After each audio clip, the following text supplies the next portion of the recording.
La foscor. La senyora Foscor era negra, negra, ben negra.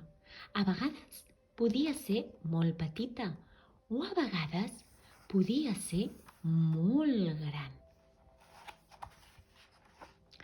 Des de feia temps estava trista i se sentia sola.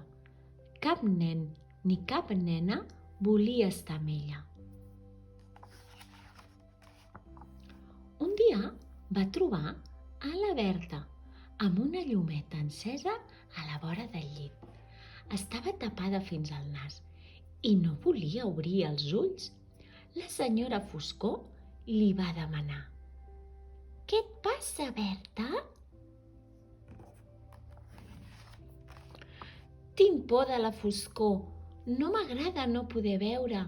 Marxa d'aquí, si us plau». La Foscor, sense moure's, li va dir: «Vols que t'ensenyi totes les coses que es poden fer a la foscor?» La Berta no va dir res i va fer que sí amb el cap molt a poc a poc. A la foscor podem dormir millor. I si venen monstres? Els monstres no venen si no els crides. Només vindran els somnis bonics.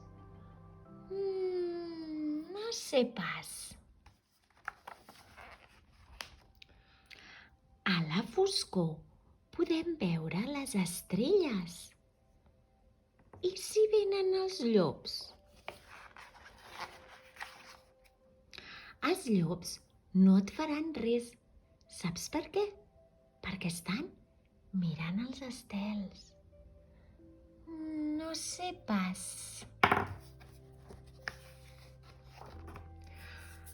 A la foscor podem veure pel·lícules al cinema. I si surt un fantasma? Serà un fantasma amic que et farà viure aventures de 1000 colors. No sé pas. A la foscor podem bufar les espelmes d'aniversari. Sí, les espelmes fan llum. No m'agrada que s'apaguin.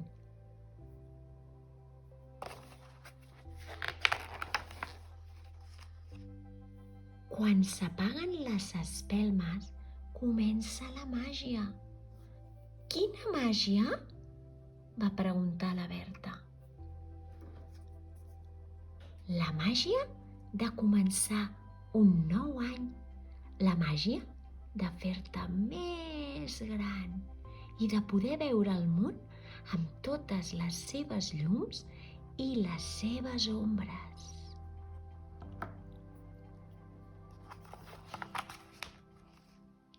La nit és negra i fosca. El dia és clar i ple de llum. Però recorda, Berta, que sense llum no hi hauria foscor i sense foscor no vindria mai la llum.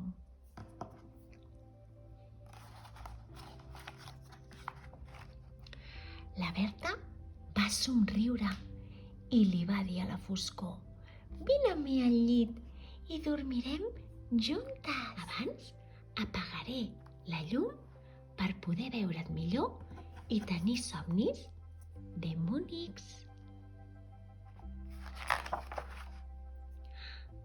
I la foscor ja no es va sentir mai més sola.